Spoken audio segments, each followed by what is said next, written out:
다 같이 사도신경으로 신앙 고백하시겠습니다. 전능하사 천지를 만드신 하나님 아버지를 내가 믿사오며 그 외아들 우리 주 예수 그리스도를 믿사오니 이는 성령으로 잉태하사 동정녀 마리아에게 나시고 본디오 빌라도에게 고난을 받으사 십자가에 못 박혀 죽으시고 장사한 지 사흘 만에 죽은 자 가운데서 다시 살아나시며 하늘에 오르사 전능하신 하나님 우편에 앉아 계시다가 저리로서 산자와 죽은 자를 심판하러 오시리라.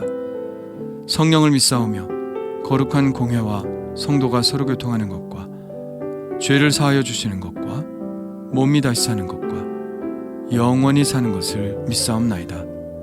아멘. 다 같이 찬송가 516장 함께 부르시겠습니다.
오늘 우리에게 주신 하나님의 말씀은 사도행전 17장 16절로 34절입니다.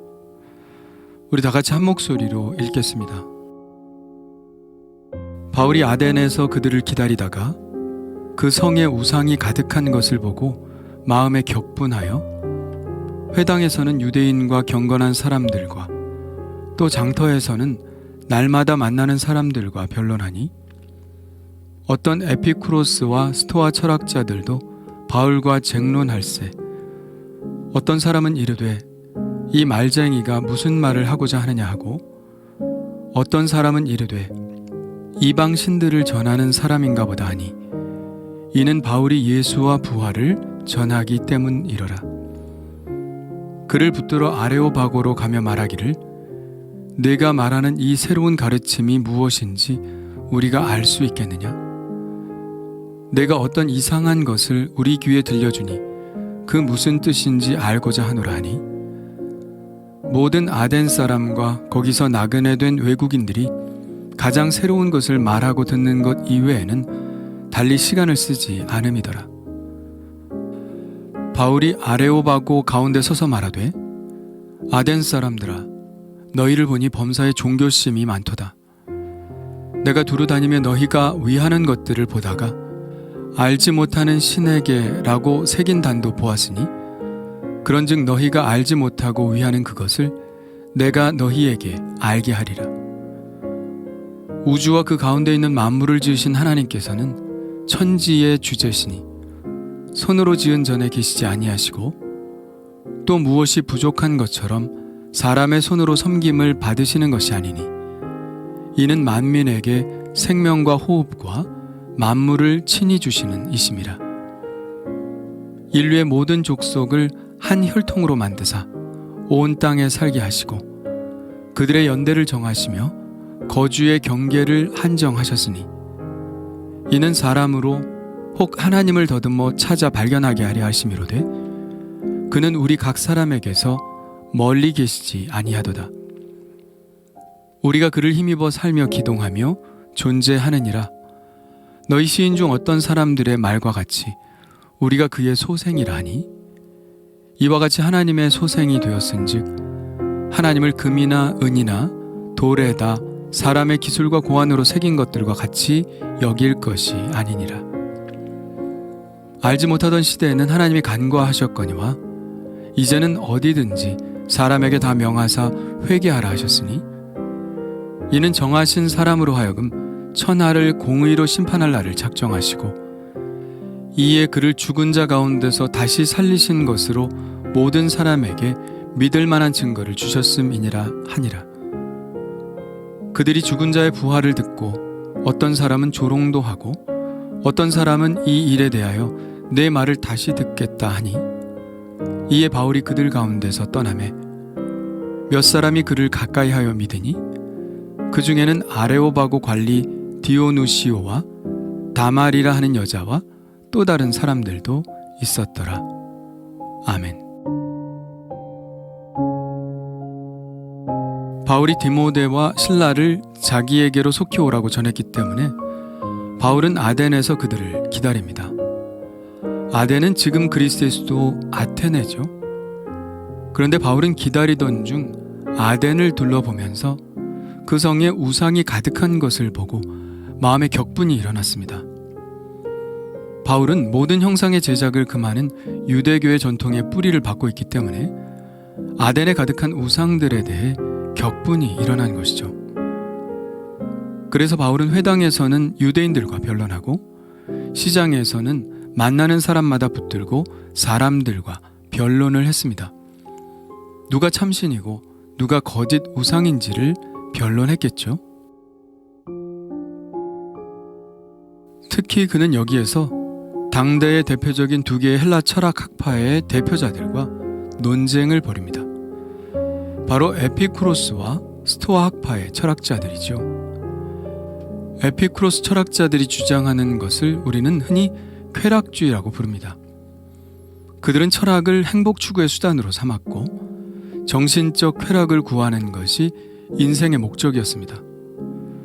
그리고 최고의 쾌락을 마음이 어지럽혀지지 않는 상태라고 했죠. 이것을 아타락시아라고 불렀는데 정신적, 육체적 고통으로부터의 해방입니다. 그래서 은둔을 지지했죠. 이런 점에서는 불교와 맥락이 비슷하다고 볼 수 있겠네요. 스토아 철학은 한마디로 정의할 수 없는 복잡한 체계를 가지고 있으나 그래도 간단하게 정리하자면 유물론적 이론론, 결정론이라고 할 수 있습니다. 우주에 존재하는 모든 것은 물질이며 신도 예외가 될 수 없고 세상의 모든 만물은 이 근원적 생성으로 다시 회귀하는 과정을 반복하도록 결정되어 있다고 생각했습니다.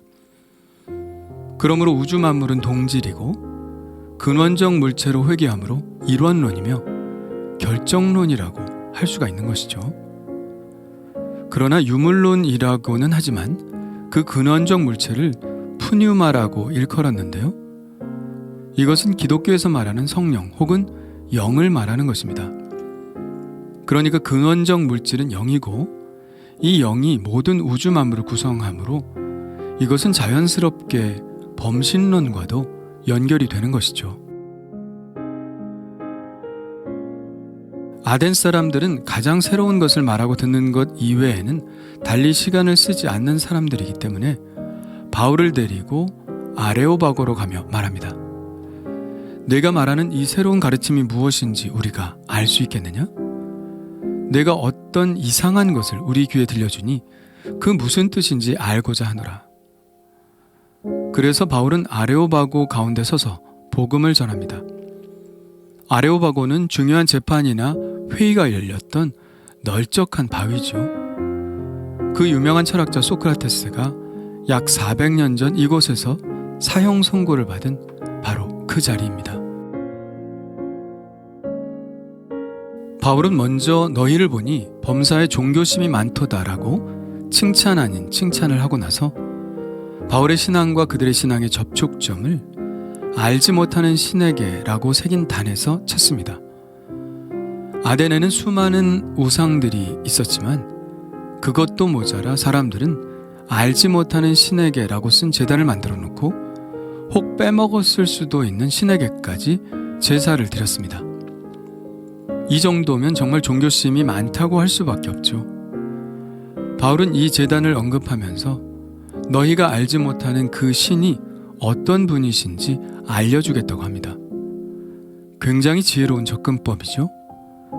그들은 그들이 알지 못하는 신이 존재한다는 것을 느끼고 있는데 바울이 바로 그 신에 대해서 알려주겠다고 하니 귀가 쫑긋해졌을 겁니다. 바울은 계속해서 말합니다. 바울은 첫째, 하나님은 만물을 창조하시고 모든 사람들에게 생명과 호흡과 만물을 주신 분이기 때문에 손으로 지은 전에 계시지 않고 제사 음식과 같이 사람이 만든 것으로 공개를 받는 분이 아니라는 말씀을 합니다. 바울은 이렇게 말하므로 사람의 손으로 지은 우상들은 참된 신이 될 수 없다는 것을 분명히 하죠. 만들어진 신은 참신이 아닙니다. 이것은 우리도 심각하게 생각해야 할 부분인데요. 우리는 우리가 스스로 하나님이라는 신을 만들려고 하는 시도들을 계속하고 있습니다. 내가 원하는 하나님으로 만들어가고 내 기준에 맞지 않는 하나님은 받아들이려 하지 않습니다. 이런 태도가 바로 내가 하나님을 만드는 태도요, 내가 하나님 위에 군림하려는 태도죠. 우리는 절대로 내가 원하는 하나님을 만들어가서는 안 됩니다. 우리가 할 수 있는 것은 오직 하나님이 원하셔서 빚으시는 그런 사람이 될 뿐이죠. 바울은 둘째로 그들 스스로 자신들의 삶을 되돌아보면 하나님을 찾을 수 있고 발견할 수 있다고 말합니다. 이것은 14장 루스드라에서 한 설교와 맥락이 같은데요. 거기에서 이렇게 말합니다. 그러나 자기를 증언하지 아니하신 것이 아니니 곧 여러분에게 하늘로부터 비를 내리시며 결실기를 주시는 선한 일을 하사 음식과 기쁨으로 여러분의 마음에 만족하게 하셨느니라.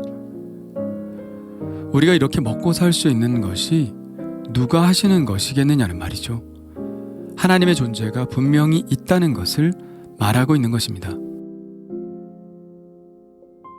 14장에서는 먹을 것을 주시는 하나님에 대해서 말했지만 오늘 본문에서 바울은 인류의 모든 족속을 한 혈통으로 만드사 온 땅에 살게 하시고 그들의 연대를 정하시며 거주의 경계를 한정하신 것을 들어 말하죠. 연대와 거주의 경계란 그들 철학자들이 가장 궁금해하던 부분이죠. 시간과 공간에 대한 문제입니다. 하나님은 시간과 공간이라는 설계를 통하여 우리 인간들을 살게 하셨다는 것이죠. 그리고 바울은 이 논리를 뒷받침하고자 그들 안에서 매우 유명한 철학자의 말을 인용합니다. 우리가 그를 힘입어 살며 기동하며 존재하느니라. 너희 시인 중 어떤 사람들의 말과 같이 우리가 그의 소생이라 하니. 우리가 그를 힘입어 살며 기동하며 존재한다는 말은 스토아 철학의 한 문구로 그 사상은 플라톤까지 소급되죠. 우리가 흔히 알고 있는 이데아에 관한 말입니다. 그리고 28절 하반절에 나오는 우리가 그의 소생이라는 말은 주전 3세기의 헬라 시인 아라투스의 말을 인용한 것입니다. 바울은 계속해서 그들 철학과의 접촉점을 찾으므로 그들이 자신들의 철학의 근거에서도 하나님을 알 수 있다고 강조하는 것이죠. 세 번째, 바울은 이제 그가 하고 싶었던 복음을 전합니다. 알지 못하던 시대에는 하나님이 간과하셨거니와 이제는 어디든지 사람에게 다 명하사 회개하라 하셨으니 이는 정하신 사람으로 하여금 천하의 공의로 심판할 날을 작정하시고 이에 그를 죽은 자 가운데서 다시 살리신 것으로 모든 사람에게 믿을 만한 증거를 주셨음이니라 하니라. 바울은 이제 드디어 부활하신 예수님을 전합니다.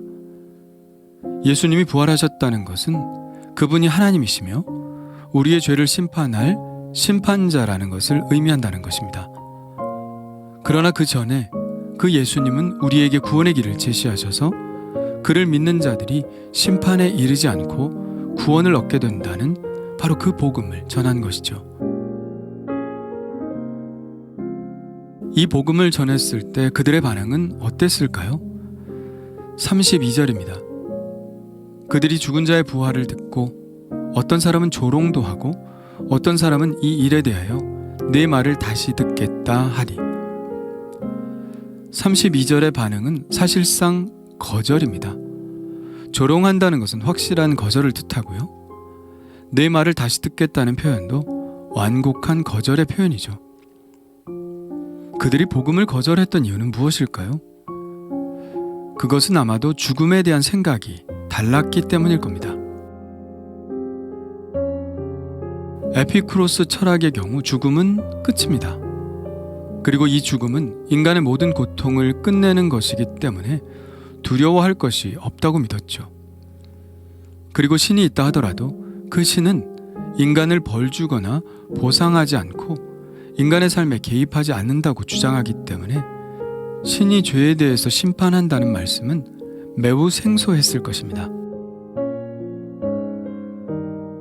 스토아 학파의 경우는 에피쿠로스 학파와는 달리 사후에도 영혼이 계속 살아간다고 믿었습니다. 그러나 육신의 부활은 믿지 않았죠. 그것은 자연 법칙에 위배되는 것이라고 생각했습니다. 그러니 육신의 부활을 말하고 신의 심판을 말한 바울의 말이 그들에게는 전혀 생소한 이야기로 들렸음에 틀림이 없죠. 이때의 상황을 생각해서였는지 바울은 고린도전서에서 이렇게 말합니다. 십자가의 도가 멸망하는 자들에게는 미련한 것이요 구원을 받는 우리에게는 하나님의 능력이라.